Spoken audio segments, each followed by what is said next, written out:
ser pai.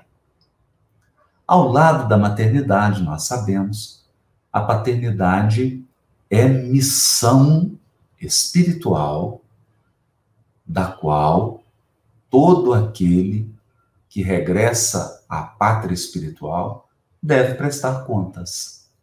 É missão das mais nobres em termos de evolução espiritual, porque são confiados à maternidade e à paternidade a condução, o direcionamento, o apoio, a sustentação de seres que estão na busca de reconstruir o seu próprio destino, de regenerar o passado, repleto de quedas, de falhas, e de construir um novo futuro, em que as escolhas sejam melhores, em que o autodomínio seja maior, em que a vida seja mais repleta de felicidade, de fraternidade, de amor, de caridade.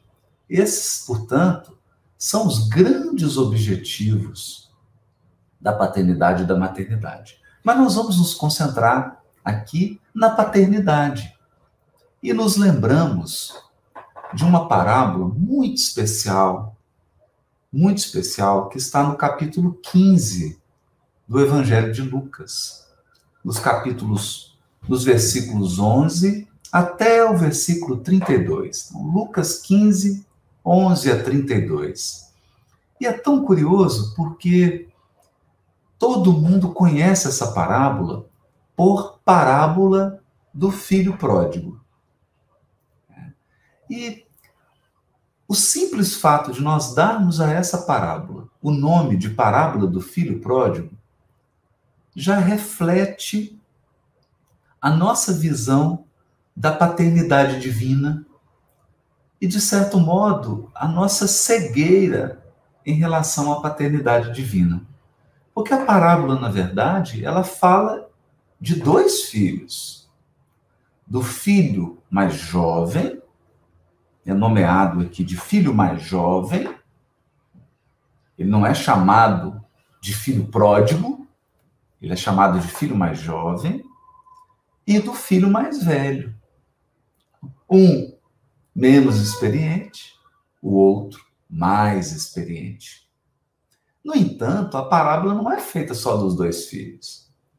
A parábola inclui também um pai. Então, se fôssemos mais atentos, nós deveríamos dizer a parábola do pai e dos seus dois filhos. Aí sim seria um título justo, seria um título que contemplaria toda a riqueza de lições que o Mestre Jesus quis nos transmitir quando enunciou essa parábola. E, de fato, a figura que se destaca nos bastidores, a figura que conduz a parábola, o eixo central dessa parábola, não é o filho mais jovem que se desvia, que num ato de extrema ingratidão pede a divisão da herança com o pai ainda em vida. Por outro lado, a personagem principal também não é o filho mais velho, que embora permaneça em casa, embora trabalhe ao lado do pai, não compartilha dos sentimentos do pai, não é um filho amigo, não é um filho companheiro, não é um filho que participa do amor, do desejo, da preocupação, dos ideais do pai. É um filho que mais se parece com um servo, que mais se assemelha a um escravo, ou a um empregado que trabalha por salário, do que propriamente um filho. Porque ele administra, ele trabalha, mas ele não comunga. Ele não tem um processo de comunhão, de amizade, de parceria com o próprio pai. Então, na verdade, o eixo central dessa parábola é o pai. Esse pai, nós vamos explorar aqui características desse pai e vamos perceber como que Jesus descreve essa paternidade que eu chamaria de a paternidade modelo do Evangelho. Então, o ser pai, se nós examinarmos os 4 evangelhos, Mateus, Marcos, Lucas e João, o ser pai está descrito por Jesus nessa parábola do capítulo 15, versículos 11 a 32 do Evangelho de Lucas. Aqui estão as características. Aqui Jesus aponta para os atributos da divindade, que são atributos sublimes da paternidade divina. E é claro que nós vamos explorar, refletir essas características, esses atributos, afinal de contas, é o olhar de Jesus concretizado aqui diante de nós. Para isso, temos que fazer uma pequena viagem ao passado e entender que naquelas sociedades orientais, na qual se insere também a sociedade hebraica, a idade, o fato de ser pai, de ser mais velho, é algo muito respeitado, é algo que tem um status social muito forte. O ancião, pai, ele não corre, ele não anda de forma apressada, porque isso seria um sinal de humilhação para ele. Esse pai, esse ancião que é pai, ele anda devagar. Seus gestos são comedidos, são gestos de nobreza. Suas vestes são longas, por isso que ele não sai correndo. A sua fala é pausada, porque ela é uma fala repleta de autoridade. Ele é a máxima autoridade na família. Não podemos nos esquecer de que as famílias desse primeiro século, dos séculos anteriores, no Oriente, são famílias patriarcais. Então, o poder do pai é um poder de vida e morte. Ainda mesmo na sociedade romana, o pai tinha poder de matar o filho. Se o filho lhe desobedecesse, se o filho se desviasse das orientações da família, da herança sociofamiliar, ele poderia ser assassinado pelo próprio pai. Então, nós percebemos como que esse poder era um poder ditatorial, era um poder muito forte, uma sociedade muito, muito patriarcal.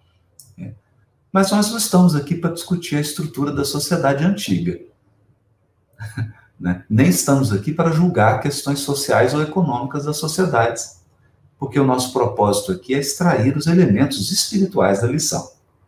Então, para nós aqui, o relevante é entender que esse pai era uma autoridade. Uma autoridade máxima. E como autoridade máxima, que mais se assemelhava a uma autoridade real, a uma autoridade do imperador, ele legisla, ele estabelece as regras, ele orienta e ele demanda respeito à sua autoridade. É por isso que ele fala devagar, é por isso que ele anda devagar, é por isso que as suas vestes são longas, é por isso que os filhos têm mais medo do que amor a essa figura paternal, naquela sociedade patriarcal. E é por isso que essa história, essa parábola contada por Jesus, naquela sociedade, era uma história inconcebível. Inconcebível. Um filho mais jovem que chegasse ao pai pedindo para que ele repartisse a herança, é impensável. Esse filho seria morto. Esse filho seria deserdado. Isso seria interpretado como um insulto tão gigantesco seria interpretado como um sinal de tamanho desrespeito que ele seria, no mínimo, deserdado. Por outro lado, um filho mais velho que agisse com esse desrespeito, a ponto de ficar do lado de fora da casa e não entrar, seria também deserdado por indisciplina, por falta de respeito com o pai. O que nós percebemos aqui é que Jesus, muito habilidosamente, afinal, ele é o nosso mestre, com muita pedagogia, ele coloca nessa parábola 2 filhos ingratos, profundamente ingratos, 2 filhos desrespeitosos. Cada um desrespeita ao seu modo, mas ambos são desrespeitosos. Um, porque pede divisão de bens antes da morte do pai, porque deseja se afastar do pai, quando o costume era que os filhos morassem na casa paterna, trouxessem suas esposas, seus filhos e criassem sua família junto com o pai e com a mãe. Não havia essa separação das famílias. As famílias, elas iam se agregando e não se separando. A não ser que essa separação fosse por motivos contingenciais, que estivessem acima das forças e da vontade das pessoas. Mas assim, deliberadamente, um filho pedir herança para se afastar do pai, isso é absolutamente inadmissível, inconcebível naquela sociedade. Então, hoje, nós lemos essa parábola e nós não percebemos, muitas vezes, a força dessa história que Jesus contou. Ele caracterizou esse filho mais jovem como um filho completamente ingrato, revoltado, desobediente. É muito grave o que ele fez. Por outro lado, o que o filho mais velho fez também é muito grave. Também é muito grave. E por quê? Porque o filho mais velho, ele tem por função social substituir o pai em caso da morte deste. É o primogênito. Cabe ao filho mais velho assumir o papel de gestor e orientador da família, no caso da morte do pai. Então, quando Jesus coloca esse filho mais velho, que não conversa com o pai, que não comunga com o pai, que não estabelece um relacionamento com o pai, e principalmente que não se importa com a família, porque ele é o primogênito, e o primogênito recebe uma herança maior do que todos os outros filhos.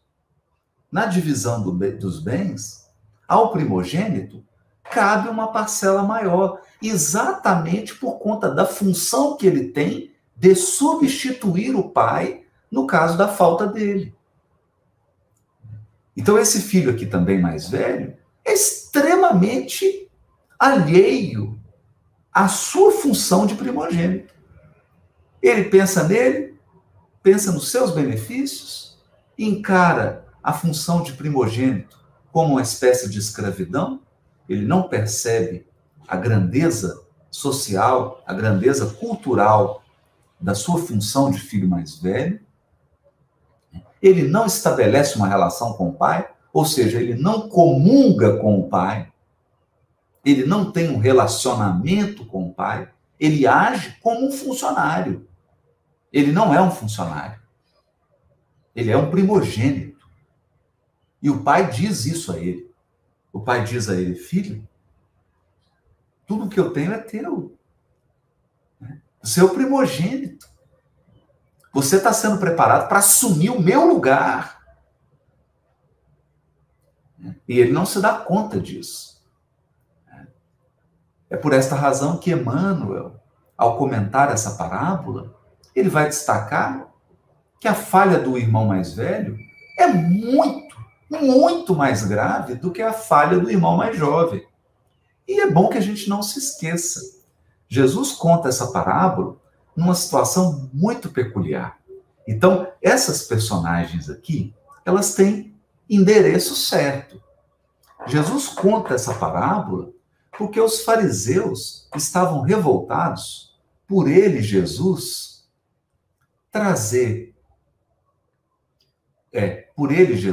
sentar-se à mesa com publicanos e prostitutas para a refeição. Então, Jesus conta essa parábola dando a entender que os publicanos e as prostitutas são o filho mais jovem e que os fariseus são os filhos mais velhos.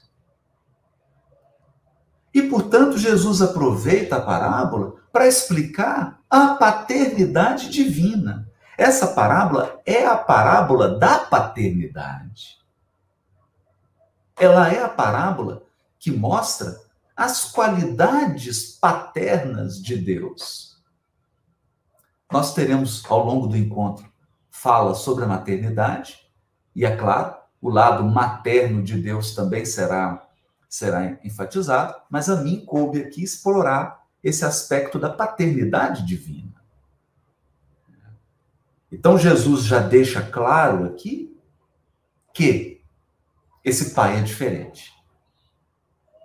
A paternidade divina é algo completamente diferente do que nós conhecemos das sociedades, das culturas, das civilizações terrenas. Esse pai aqui, ele corre para abraçar um filho. Esse pai aqui não pune o filho mais jovem. Ele deixa o filho mais jovem viver a experiência. Mesmo sendo uma experiência desastrosa. Então aqui tem coisas maravilhosas. Porque é muito bom você ser pai quando o filho lhe retribui o amor, quando o filho segue as suas orientações, quando o filho tem gratidão pelo que você faz por ele. O difícil é ser pai quando o filho é ingrato, quando o filho se perde pelos caminhos da vida, quando o filho destrói sua própria encarnação, quando o filho envereda pelos caminhos escuros da expiação e da prova. É difícil. Ser pai nessa hora é comungar com a paternidade divina.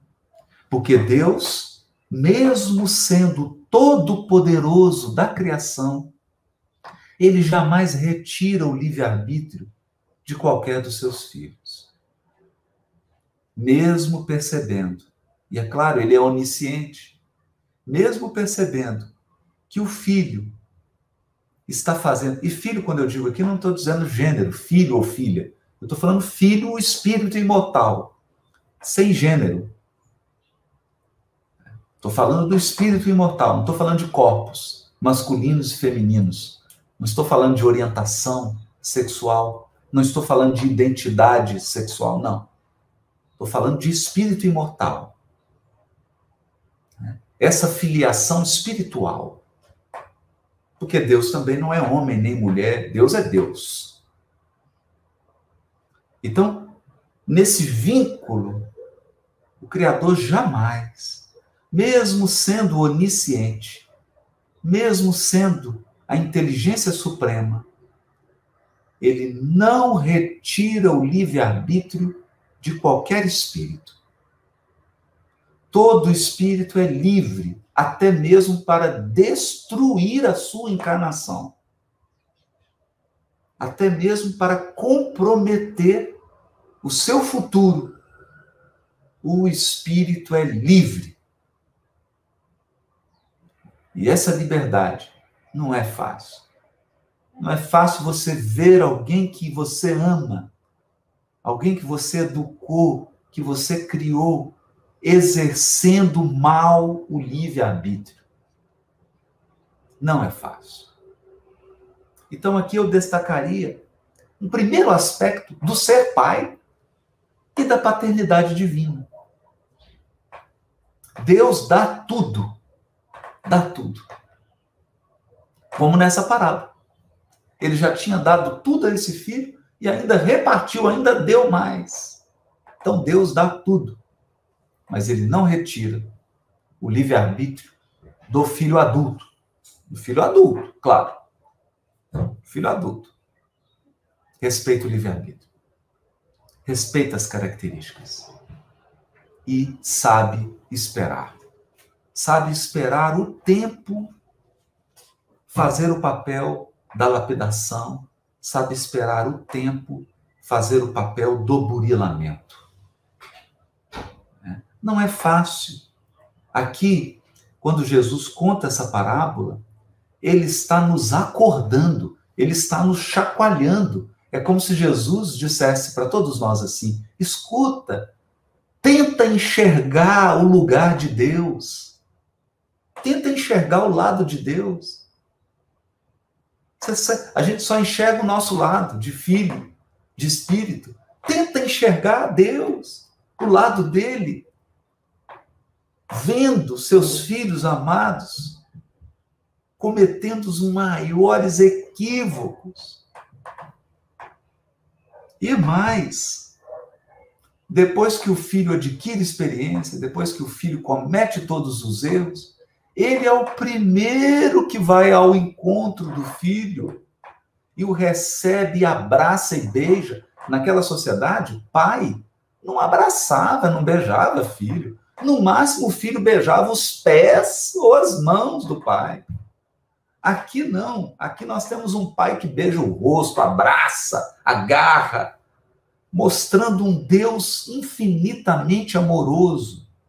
Um pai que transborda amor.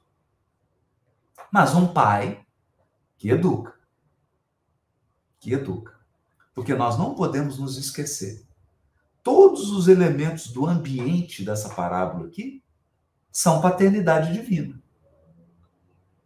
Como que Deus educa? Através da sua criação. E essa criação segue leis. Leis imutáveis. Então, como que o espírito aprende? Quando ele faz péssimas escolhas? Ele aprende com as consequências. Ele aprende com as consequências. E quem estabeleceu esse jogo de causas e consequências? O Pai. Deus. Foi Deus que criou o universo de um modo que exista causas e consequências. Ele poderia ter criado de outro jeito. Mas ele criou de um modo em que existe causas e consequências. Portanto, o mundo está estruturado num conjunto de leis. Leis de responsabilidade, lei de retorno, lei de consequência, lei de responsabilização. E essas leis educam. Essas leis é que vão amadurecer o espírito jovem, imaturo. Importante isso. Mas ele também não deixa de lado o irmão mais velho. E o que ele faz aqui? O irmão mais velho não tem vínculo afetivo. Ele é um seguidor de regras. Ele faz o que é certo, mas ele faz como um escravo de cabeça baixa. Ele faz o que é certo, mais lamentando do que se alegrando. Porque ele não absorveu ainda a lei divina. A lei divina não entrou no coração, ela está só na cabeça. Então ele é um seguidor de regras. Ele é um seguidor de rituais. Ele é um seguidor de normas. Porque a lei não entrou no coração ainda. Ele não faz o que é certo porque ele ama o que é certo. Ele não faz o bem porque ele ama o bem. Ele faz o que é certo e ele faz o que é errado porque ele quer os benefícios. Porque ele quer o resultado. E porque ele sabe que fazer errado vai trazer sofrimento para ele. Então ele é mais um calculista do que um homem de bem. Ele não entra na casa paterna? Não entra na casa do pai? Ele não interage com o pai? Ele não é amigo do pai? Ele não pergunta o que o pai quer, o que o pai deseja? Qual que é o sentimento desse pai? Então, num gesto extraordinário, esse pai da parábola contada por Jesus, ao invés de punir esse filho mais velho, ao invés de exercer a sua autoridade sobre ele e, por exemplo, tirar-lhe a primogenitura, ao invés desse pai deserdar esse filho mais velho, o que esse pai faz? Esse pai da parábola faz algo impensável. Sai de dentro da casa e vai conversar e exortar o filho. Vai tentar construir um laço afetivo com esse filho mais velho, revoltado, seguidor de regras, que conhece muito, mas sente muito pouco, que age mais por dever do que por amor ao bem, que faz o bem pensando nos benefícios do bem. Então, aqui, mais uma vez, nós temos uma lição indireta. Porque eu diria que se em português existe o sujeito oculto, aquele sujeito que não aparece na frase, aqui nessa parábola nós temos um filho oculto. Tem um terceiro filho. Ele não está explicitamente narrado na parábola, mas ele está subentendido. O filho Jesus. O filho Jesus. O filho que reconhece a paternidade divina.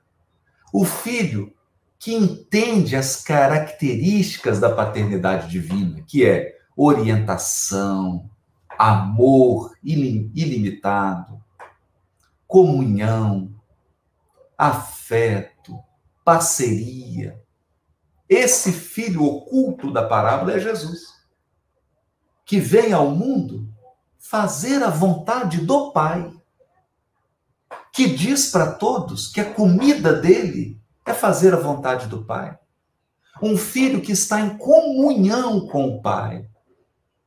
Um filho que entendeu que o universo é dele, porque ele é filho. Um filho que comunga porque sabe o amor de Deus, sabe qual é a vontade de Deus, sabe qual é o propósito de Deus. Então, esse terceiro filho é nosso mestre, nosso modelo, nosso guia.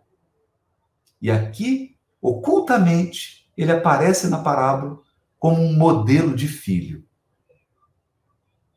E joga luz. Se não fosse Jesus, nós não conheceríamos essas características da paternidade divina. Esse amor de Deus. O Todo-Poderoso que se curva para nos servir. Deus nos serve.